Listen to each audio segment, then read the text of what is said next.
Welcome back to my channel. నేను మీ వేదానండి. నేను ఈరోజు చూపించబోతున్న రెసిపీ ఏంటని అంటున్నారా, మిల్ మేకర్ కబాబ్ అండి. ఇది చాలా చాలా బాగుంటుంది. దీనికి కావాల్సిన ఇంగ్రీడియంట్ చూసుకుందామా. నిజంగా అండి ఇది చికెన్ కబాబ్ కన్నా చాలా బాగుంటుంది. దీని టేస్ట్ అయితే నెక్స్ట్ లెవెల్.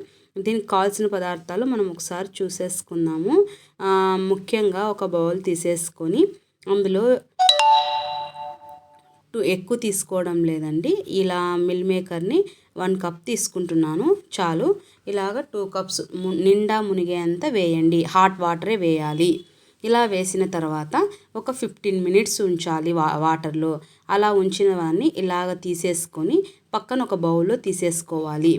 ఇలాగ తీసేసుకున్న దాంట్లో అల్లం వెల్లుల్లి పేస్ట్ 1 టీ స్పూన్, నిమ్మరసం ఒకటి, శనగపిండి ఒక 4 టేబుల్ స్పూన్, బియ్యం పిండి 4 టేబుల్ స్పూన్, పసుపు కొద్దిగా, అలాగే కారం పొడి కొద్దిగా, అలాగే సాల్ట్ కావాల్సినంత అండి.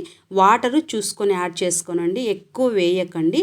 కొద్దిగా అంటే కొద్దిగా లైట్గా వేసి గరం మసాలా కొద్దిగా వేసుకొని, మీకు ఇష్టమైతే కలర్ రావడానికి కొద్దిగా కలర్ పొడి యాడ్ చేయండి.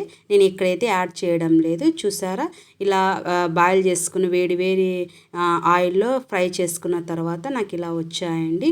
నిజంగా దీని టేస్ట్ అయితే చాలా బాగుంటుంది. పిల్లల స్నాక్స్ కానీ చాలా బాగుంటుందండి. లంచ్ బాక్స్కి కానీ చాలా బాగుంటుంది. తప్పక ట్రై చేయండి. నా పద్ధతిలో ఈజీగా ఉంటుంది. మీకు నచ్చిందా ఫ్రెండ్స్? మీకు నచ్చినట్లయితే లైక్ చేయండి, షేర్ చేయండి, సబ్స్క్రైబ్ చేయండి.